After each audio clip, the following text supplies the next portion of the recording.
Welcome to Everything You Need to Know. Well, it might not be everything there is to know, but for today it is everything that you need to know. And you can see we are going to be chatting about apples. Apples are one of the world's most popular fruits. Versatile, different tasting, different kinds, so grand. They, of course, grow on a great big tree, and they started in Central Asia, over there in Europe. We know apples as being high in fiber, but they're also high in vitamin C and a couple of different antioxidants like we've chatted about in the past. So we're going to chat about that today. If you've ever enjoyed an apple, hopefully you found that it is quite filling when we eat it. But the calorie count, not that we usually count calories, but if we look at that total, it's quite low. So that is where our fiber comes in. So that's why we always attribute apples to being high in fiber, as they are. So when we look at nutrition information about an apple, we have the fact that they are low or moderate in carbohydrate, I guess, because when we eat this, there's no protein. There's no fat. There's only that third macronutrient, that carbohydrate that's in that apple. So we have about 13, 14. Some, like the Granny Smith here, will be a little bit lower because they're not as sweet. The Honeycrisp will be a little bit higher, especially when we get a Honeycrisp apple that size. That's going to be more than one serving. It might be more than 2 servings because a serving of apple is how much?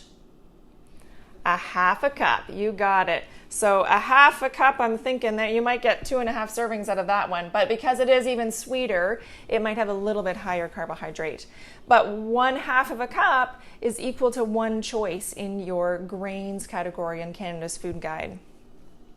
And then we've got about, depending on the apple, 3 to 5 grams of fiber in that one apple.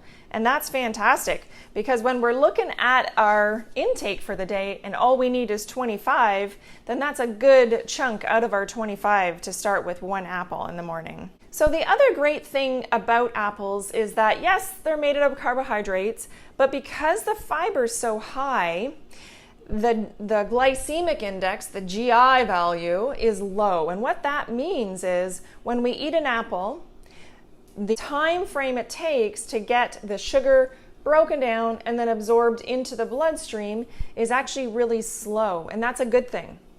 We don't want it eaten and absorbed right away really fast, like things like candies or honey would be absorbed really quickly. We don't want that because then that spikes our blood sugar and our pancreas has to shoot out all this insulin to go grab this sugar and store it. But apples, their sugar gets absorbed slowly, so then it keeps us full longer, it keeps our blood sugar more level, and so a glycemic index being low is a really good thing, and so you'll find that in apples because of that fiber. So outside of fiber, apples have polyphenols. So we've talked about this before because polyphenols are a type of antioxidant, and we know that antioxidants are compounds in foods that aren't a macronutrient, protein, fat, or fiber, or protein, fat, or carb, and they're not a vitamin or mineral. They're those other crazy things in foods that help to protect against all of those chronic diseases that we're hoping to avoid. The polyphenols, or the antioxidants that are in the apples, are quercetin, and then the other thing is pectin, and that's part of the fiber. But quercetin is the major antioxidant found, and that is where a lot of the health benefits come from. It's got a lot of anti-inflammatory properties. We've talked about that before. When our body is trying to fight something off, or it's got something in the gut that it doesn't like, it becomes inflamed and it gets angry, and different parts of our body can get inflamed or have an inflammation or inflammatory response. So quercetin in the apples helps to lower that inflammatory response, helps to bring the body back to functioning as well as it can. So that is a wonderful thing to have in an apple. The other thing that is very beneficial is that pectin. So pectin is a type of soluble fiber. So think of like oatmeal. We often talk about the fiber in oatmeal. That's also soluble. And so that helps to absorb the water in our stool so that when the stool is going through, it helps to prevent that constipation. And it also helps to prevent colon cancer, but it also helps to lower our bad cholesterol, that LDL. So the one really great thing about pectin, what it does in the colon, is that pectin, we can't break it down up in our digestive system up here. When it gets to the colon, it's still pectin. And guess who eats it in the colon? It's all of that microorganisms in our gut. That is food. Fiber is food for our gut. So our gut is happy when it gets fed, right? So when we're eating apples, we're feeding our gut pectin, and then those good probiotics that are in there, they can grow and multiply and be happy and keep us and our bowels happy and healthy. So that is another fantastic part of apples. So quercetin and then the pectin that's in them as well. Those are the two polyphenols. So I guess we can say that eating an apple a day can keep the doctor away because of that quercetin being anti-inflammatory and because of that pectin feeding our gut microbiota. That's going to keep our body really, really healthy. We know that we can do a lot of things with apples, ranging from just eating them fresh to using them at snack time and cutting them up and adding things to them. 2 different food groups for snack time, right? And then we can use them in recipes and we can cook them down. And then we can just use them by themselves and make applesauce. So eating the actual apple, fresh, non-changed, is the healthiest way to do it because then you're not losing any of the vitamins and minerals through any heat or processing. And always eat the skins. We can't always get fresh in-season apples, right? Because the season for apples is the fall, September, October, and that's when they're ready to come off the trees, and then after that, they're just in storage. So you can kind of see a shininess on these apples. And apples don't come off the tree super shiny, but what happens is they need to be stored because these apples, if they're local, they aren't fresh right now. These were, picked September, October, and then they were stored in cold storage, and they get sprayed with a thin layer of edible wax. And the wax keeps the oxygen from getting into the apple to allow it to continue to ripen. Because we've seen what happens when we leave an apple out on a counter in a warm weather, it starts to go all wrinkly, it starts to lose its moisture. So that wax covering keeps the moisture in and helps to keep your apple as moist as possible and to prevent it from continuing to ripen. Advertisements really do push a lot of juice, and we know, because we've been talking about this quite a bit, our bodies actually don't need juice. Eating the apple is a lot better than drinking the juice, but sometimes we like juice. But what happens to the apple is when they start to heat treat it to get the juice out, it does kill off a lot of that vitamin C that's in there. So we're not going to be getting as much of that nutrition as we would in a fresh apple. The pasteurization of that apple leading to that apple juice removes the majority of those flavonoids, and then because we're not eating the skin, we're going to be losing a lot of the fiber as well. So enjoy juice in small amounts, but enjoy apples in the whole and eat them raw more often.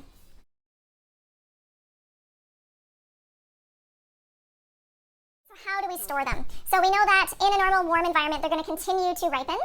So we want to keep them in a cooler environment. So if these kind of days are nice and cool, so keeping them in a garage or somewhere out of the sun, maybe on a patio that is out of the sun when it is cool and it won't freeze, that is the best place. If you have space in your fridge, in the crisper drawer where there's not a whole lot of air circulation, that's a great space as well. And then they will keep 2 months, 2 maybe 3 months. You might have to take them out of the plastic because the plastic is going to protect it from some oxygen, but it also will keep the ripening process happening. So sometimes the ones in the middle of the bag will start to go bad first. So when you see an apple go bad, take that out because that is a ripening process and it's going to continue to ripen the ones around it to go bad quickly as well. So take that out and get rid of that so that your other ones, you can still enjoy them. So you might see some apples probably in the grocery store in little packages ready to go to school for the kids, already chopped up. So when they get chopped up and their flesh is exposed to oxygen, it's going to quickly turn brown, especially for these Macintosh apples. The browning happens really quickly. So these apples, the Honeycrisp, the Quarton a little bit, and then the Fuji apples over here, they don't turn brown as fast. So those are a better apple to send to school.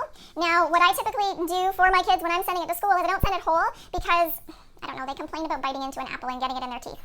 I think it's so silly. But, so I'll take an apple, this is a good example, and I will cut it on one side of the core and cut it on the other, turn it, and then do the same. And now when it falls apart, so you don't cut it all the way through, you only cut it till about there. When it kind of splays open, you've got 6 individual pieces. And then when you put it in a little Ziploc bag or a container, they can just pop off each piece as they go.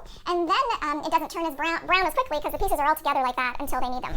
So So the other way to keep them from going even more brown is to add something acidic to the cut side. So say you had this apple for snack and you're not wanting to eat it all, and thank you very much, that's a good idea. Maybe you ate like a half of it or a third of it. If you could store the other part flesh side down on a plate, it won't go brown very quickly. However, if you put it into a bag or a container flesh side down and you put some orange juice on the bottom or some lemon juice, that's acidic enough and it will keep it from turning brown, especially that orange juice, and you can just drink that orange juice and then eat the rest of your apple another day. So you can definitely prevent that brownness from happening, but if it does happen, feel free to eat it because it's not going to harm you. So apples come in multiple different flavors, and that is something super great about apples, is that depending on what you want it for or what taste buds you have, you can choose an apple accordingly. So Mary Ann found a fantastic handout that she is sending to you, and it shows the different apples ranging from their sweetness to their tartness. So of course the most sweet apples are your Fuji and your Gala, your apple or your Honeycrisp and your Ambrosia. And then the most tart, of course, is our trusty Granny Smith, which is fantastic in baking because it brings out that really strong tart flavor. The perfect apples for making applesauce or putting apples into like an apple crisp or an apple pie is our Macintosh, as well as our red and yellow delicious fresh. After these sit around a few months, they get a little bit more dry, so then it is just those Macintosh that are the best for when you're cooking and you want kind of mush, then that is the apple for that. Eat them on their own, and remember, as a snack, it's always two different food groups. So a great couple of pairing ideas is an apple plus cheese, that extra old cheddar cheese on the brick, cut that off, super delicious tasting with those apples. Also apples with some sort of nut butter, fantastic, or even just with nuts themselves. Bite of an apple, couple of nuts, and you get a nice pairing. And then of course you can throw them in salads. A Waldorf salad is an example that has apples.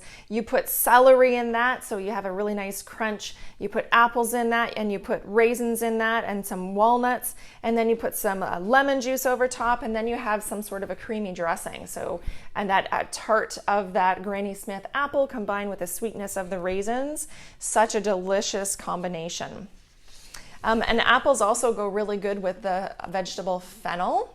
Fennel tastes a little bit like black licorice, so that combination is pretty amazing when you're looking at a salad as well. And Marianne says you have fennel in the garden. So when we're looking at making applesauce, we really like to just enjoy the flavor of the apples, and using Macintosh apples, you're gonna get a good soft applesauce. And feel free to leave the skins on, right? You just take the core out, chop them into small bits, and then after it's all cooked down, you can just use some little zipper tool or put it in the blender when it's cool, and then just zip those skins there so that you're still gonna get that fiber. Try to enjoy just the flavor of the apples instead of adding anything to it.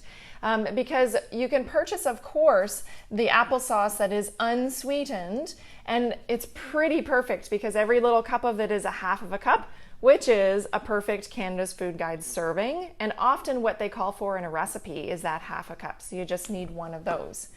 But when you're comparing this to a sweetened kind of applesauce where they add white sugar to it, you're looking at quite a bit of a jump in that the sugar amount, the carbohydrate.